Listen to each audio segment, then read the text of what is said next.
ఏంటండి పుష్ప సినిమా వస్తుంది కదా, సాంగ్ కూడా రిలీజ్ అయింది. ఎలా ఉంది టాక్, ఏమనిపిస్తుంది మీకు?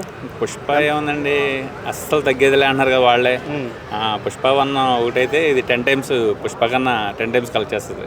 దాని బజ్ దీనికి చాలా ఉపయోగపడి ఉంటుంది. ఫస్ట్ సినిమాది సెకండ్కి ఛాన్స్ ఉంది. అవునవును, యాక్చువల్గా పుష్ప బజ్ అన్నది ఇట్స్ ఫ్రాంచైజ్ కదండి. ఆ ఫ్రాంచైజ్ వల్ల ఎంత క్రేజ్. పుష్ప రిలీజ్ అయినప్పుడు కూడా మన తెలుగు స్టేట్స్లో చెప్పాలంటే అంత సరిగ్గా ఆడలేదు. బట్ నార్త్లో పికప్ అయిన తర్వాత మనకి వర్డ్ ఆఫ్ మౌత్ వల్ల బాగా మన నేషనల్ వైడ్ బ్రాండింగ్ అయింది. బట్ ఈ పుష్ప 2 అయితే మాత్రం ఈ తెలుగు స్టేట్స్లో కూడా ఎరగదీస్తుందని చెప్పి. మన సాంగ్ ఒకటి రిలీజ్ అయింది కదా, పుష్ప సాంగ్ ఒకటి, ఆ శ్రీలీల సాంగ్ ఎలా అనిపించింది అది మీకు? ఓకే అండి, బట్ ఊ అంటావా సాంగ్ రేంజ్ అనిపించలేదు. మరి ఎనగా ఇంకా బాగా వైరల్ అవుతుందేమో, ఎక్కుతుందేమో. బట్ యాజ్ ఆఫ్ అయితే ఇట్స్ గుడ్ అంతే. అంటే సాంగ్ ఎలా ఉంటుంది అనుకుంటున్నారు? డ్యాన్స్ ఫుల్ డ్యాన్స్ ఉంటుంది అనుకుంటున్నారా, లేకపోతే మీనింగ్ఫుల్ ఉందా? లిరిక్స్ కూడా కొంచెం హిందీ టైప్లో ఉన్నాయి, అర్థం కలదన్నారు. అవును, బట్ అది ఎలా ఉంటుందంటే మరి బన్నీ గారు అయితే మనం చెప్పారు సాంగ్ అయితే ఎరగదీస్తాం శ్రీలీల నేను అని. శ్రీలీల గురించి తెలియదే ఉంది, ఆవిడ డాన్సింగ్ సెన్సేషన్ ఆవిడ. ఇంకా బన్నీ శ్రీలీల కలిస్తే ఇంకా అరుపులే డ్యాన్స్లో. థియేటర్లో అయితే మామూలుగా ఉండదు అసలు. సాంగ్ ఎరగదీస్తే అవునవును. అంటే ఎంత బడ్జెట్, 1000 కోట్లు బిజినెస్ చేసింది అంటున్నారు కదా, ఏ రికార్డులు బద్దలు కొట్టే ఛాన్స్ ఉందని మీరు అనుకుంటున్నారు? ఇది పుష్పకి ఇప్పుడున్న క్రేజ్ బట్టి చూస్తే ఆ సినిమా ఎలా ఉన్నది అని తెలుసుకునే లోపే 1000 కోట్లు వచ్చి పడేలా ఉన్నాయి. మిగతా అన్నీ కూడా ఇంకా 1000+ 15 దాకా రీచ్ అవుద్దామో అని అనుకుంటున్నాను నేను. మేబీ ఇంకా వెళ్ళొచ్చు కూడా. అంటే ఈసారి కూడా నార్త్ ఇక్కడ మొత్తం ఇండియా వైడ్ సూపర్ హిట్ అయ్యే ఛాన్స్ ఉంది అనుకుంటున్నారా ఏమన్నా? అంటే అవునవును, యాక్చువల్గా ఇండియా వైడే కాదు, ఇప్పుడు దీంతో మన వాళ్ళు మొత్తం ఓవర్సీస్లో కూడా రికార్డ్స్ అన్ని కొట్టద్దని చెప్పి అనుకుంటున్నాను. అంటే అల్లు అర్జున్ గారు లుక్ చూస్తే ఎలా అనిపించింది? అంటే ఫస్ట్ దానికి సెకండ్ దానికి నెక్స్ట్ లెవెల్ ఉందండి, నెక్స్ట్ లెవెల్ ఉంది. మారింది. ఎందుకంటే ఇది ఇప్పుడు నార్త్ను కూడా దృష్టిలో పెట్టుకుని స్పాన్ చాలా పెంచారు, బడ్జెట్ వైజ్ కానీ లేకపోతే చూస్తుంటే మనకు అర్థమైపోతుంది గ్రాండ్ ఇయర్. అసలు సినిమా ట్రైలర్లో ఉన్నట్టు పుష్ప నేషనల్ అనుకుంటా ఇంటర్నేషనల్ అని చెప్పి దాన్ని ఎందుకు వెళ్తాని చెప్పి అనుకున్నాను. సినిమాలో జాతర సీన్ ని చాలా హైలైట్ చేశాను, బయట టాక్ నడుస్తుంది. విన్నారా మీరు అసలు? విన్నాను. అంటే ఇటువంటి టాక్ విన్నారు? ఎలాంటి జాతర సీన్? నేను కూడా షూటింగే చేస్తాను. యాక్చువల్గా మా షూటింగ్ సర్కిల్లో వాటిలో కూడా చెప్పారు అసలు జాతర గంగాలం జాతర ఫైట్ అయితే అసలు దుమ్ము దులిపేస్తుందని చెప్తున్నారు. అంటే కొన్ని సీన్లు కాకినాడలో అవి కూడా చేశారని చెప్తున్నారు. విన్నారా అన్న? అంటే చేశాను. షెకావత్ గారు పెర్ఫార్మెన్స్ కానీ దీంట్లో మనోజ్ సింగ్ షెకావత్ గారికి పుష్పకి మధ్యన ఉండే ఇది చాలా ఇంట్రెస్టింగ్గా ఉంటుంది, ఎక్స్ట్రాడినరీ ఉంటుంది. ఇద్దరి మధ్యన రివెంజ్ గేమ్ ఎలా అయితే సుకుమార్ గారు డిజైన్ చేశారో అది అసలు థియేటర్ మీద రిపీట్ వాచ్ పడుతుంది ఇప్పుడు. అది ఇంకోటి విలన్స్ అంటే కొత్త విలన్ కూడా యాడ్ అయ్యారు, జగత్ బాబు గారు వీళ్ళందరూ కూడా కొంతమంది కొత్త. జగత్ బాబు గారు ఇంకా కొత్త ఇంకా ఆర్టిస్టులు అందరూ కూడా యాడ్ అయ్యారు. ఎస్పెషల్లీ మీకు ఒక పిక్ కూడా బయటకు వచ్చింది, యానిమల్లో యాక్ట్ చేసిన ఒక ఆయన. యానిమల్లో మన బాబీ డియోల్ గారు బ్రదర్గా చేశారు. సో బాబీ డియోల్ గారికి అన్ని ట్రాన్స్లేట్ చేసి చెప్తూ ఉంటారు. ఆయన డెఫ్ అండ్ డమ్ కదా బాబీ డియోల్ గారు యానిమల్లో. సో వాళ్ళ బ్రదర్గా చేశారు, ఆయన దీంట్లో చేస్తున్నారు. ఎక్స్ట్రాడినరీగా ఉంటుంది ఆయన రోజు. మీ సినిమా ఇండస్ట్రీలో నడుస్తుంది స్టాక్?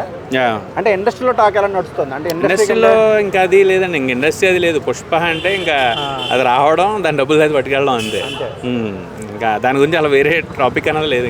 ఇంకా మళ్ళీ పండగకి ఒక 3 సినిమాలు వస్తున్నాయి. సంక్రాంతికి వస్తున్నాం, గేమ్ చేంజర్, డాకు మహారాజ్. అవునన్నా, ఈ మూడిట్లో ఏది సూపర్ హిట్ అయ్యే ఛాన్స్ ఉందని మీరు అనుకుంటున్నారు? అంటే ఇది ఎట్లా ఉందంటే దీనికి అదే జానర్ డిఫరెంట్ కదండి. సంక్రాంతికి వస్తున్నాం అయితే ఇంక హిలేరియస్ ఎంటర్టైనర్. వెంకీ గారు మన అనిల్ రావుపూడి గారి కాంబినేషన్ అంటే సక్సెస్ఫుల్ కాంబినేషన్. సో అది ఫ్యామిలీ అంతా వెళ్ళి ఖచ్చితంగా మంచి హిట్ అవుతుంది. సంక్రాంతికి వస్తున్నాం. ఇంకా డాకు మహారాజ్ ఇంకా బాలయ్య బాబు హై తెలియదే ఉంది, అది ఫుల్ మాస్ మూవీ. అది ఆ మూవీ కూడా చేశాను. అసలు ఎక్స్ట్రాడినరీగా మీరు ఊహించిన విధంగా ఉంటుంది టేకింగ్. బాబీ గారు ఎక్స్ట్రాడినరీ చూపెడుతున్నారు బాలయ్య బాబు. అంటే ఆ స్టోరీ లైన్ అంటే ఏంటంటే దేని గురించి? రాబిన్ హుడ్ టైపా ఏంటి? అది మీరు పిల్లలకి పెట్టే అది అంటే కాన్సెప్ట్ ఏంటన్నది నాకు గట్టిగా నేను గెస్ చేయలేకపోయాను. బట్ కొన్ని ఎపిసోడ్స్ చేసాను, యాక్షన్ ఎపిసోడ్స్ అయినాయి, ఎక్స్ట్రాడినరీ వచ్చినాయి. అసలు Balayya Babu horse riding capabilities అన్నీ చూస్తారు మీరు దీంట్లో. అంటే ఆ లుక్ ఎలా ఉంది బాలయ్య బాబు గారికి? ఎంటైర్ డిఫరెంట్గా ఉందా? ఆయన లేదు, మీకు సినిమా అసలు బాలకృష్ణ గారు మనం ఇప్పుడు రెగ్యులర్గా చూసిన కమర్షియల్ సినిమాలో ఎన్ని చూసాం కదా బాలకృష్ణ గారిని, దీంట్లో ఒక డిఫరెంట్ ఇదిలో చూస్తాం మనం. అంటే ఈ లుక్ భైరవ దీపంలో కూడా ఒకటి ఉంటుంది అనుకుంటా కదా, ఇటువంటి లుక్ అయినా ఉందా భైరవ దీపంలో? లేదండి, లేదు, ఎక్కడ లేదు. ఒక robin hood kind of character టైప్లో మనం టీజర్లో కూడా చూసాం కదా మొన్న. ఆయన గుర్రం మీద వస్తున్నారు. అసలు హార్స్ రైడింగ్ సీన్లు అయితే ఎక్స్ట్రాడినరీగా ఉంటాయి. బాడీ చేంజ్ చేశారు బాబీ గారు. భారీగానా? అదిరిపోద్ది. అంటే ఇది అన్న కొండవీడి దొంగ ఆ టైప్తో కంపేర్ అన్న చేసుకోవచ్చు చరణ్ లేదు అట్లా ఏం కాదు. అంటే మీకు హార్స్ రైడింగ్ ఆ బ్లాక్ డ్రెస్ అది ఉండటం వల్ల అట్లా అనుకుంటున్నారు కానీ కంప్లీట్ డిఫరెంట్ కాన్సెప్ట్. ఏంటి సినిమా అంటే అప్పుడు ఓల్డ్ అక్కడ బందిపోటు దొంగలు ఉంటారు ఆ టైప్ స్టోరీ అనుకుంటారా అనుకోవచ్చా? ఇప్పుడు సోషల్ లేదండి, అంటే ఓల్డ్ ఇది కాదు, అదే ఫ్లాష్ బ్యాక్ ఎపిసోడ్ అనుకుంటా.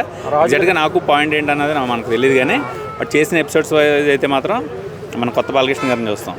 ఒక కొత్త ఫీల్ ఉంటుంది. పండక్కి సూపర్ హిట్ అయ్యే ఛాన్స్ ఏ సినిమాకి ఎక్కువ ఉందంటే ఏమన్నా చెప్తారా? అదే చెప్తున్నాను కదా, ఇప్పుడు ఇది తక్కువ ఇది ఎక్కువ అని ఎట్లా కనబడుతుంది మనకి. ఇప్పుడు సంక్రాంతికి వస్తున్నాం, షూర్ షాట్ హిట్ అది. డాకు మహారాజ్ ఇంకా మనం పండగలో ఎన్ని సినిమాలు వస్తాయి సినిమాలు జనాలు చూడడానికి రెడీగా ఉంటారు. పండగ 3 రోజులు కాదు 1 వీక్ వరకు సినిమాలు చూస్తూనే ఉంటారు జనాలు. ఎందుకంటే ఫ్యామిలీస్ రిలేటివ్స్ అందరూ వచ్చి ఉంటారు కదా, ఖచ్చితంగా ప్రతి సినిమా వాచ్ చేస్తారు. అంటే ఈ సంక్రాంతి పట్టిగా ఈ సినిమా పట్టుకెళ్ళిపోయిందని చెప్పుకోవడానికి ఏం లేదా? అట్లా ఏం లేదు. ఇప్పుడు ఎలా ఉంటుందంటే ఇది ఇప్పుడు గేమ్ చేంజర్ వస్తుంది శంకర్ గారిది. శంకర్ గారు లాస్ట్ సినిమాలు రోబో 2.0 కానీ లేకపోతే ఇండియన్ 2 కానీ అన్నీ ఫ్లాప్ అయినాయి అని కొంచెం లో హైప్స్లో ఉన్నది. అది ఈరోజు సాంగ్ వచ్చింది, నానా హైరాణ సాంగ్. ఒక్కసారి అనగానే జనాలందరికీ ఇంకా అది ఎంత బాగుందంటే హార్ట్ టచ్ అయ్యే మంచి సూతింగ్ మెలోడీలో ఉంది. అసలు ఒక్క సాంగ్తోనే వెళ్ళిపోయింది సినిమా, హైప్ ఎక్కడికో వెళ్తుంది. ఆ సాంగ్ ఫర్ ఎవర్ ఉండిపోయే సాంగ్. సో ఆ బజ్ ఒక్కసారిగా జమ్మని లేస్తుంది సాంగ్తో.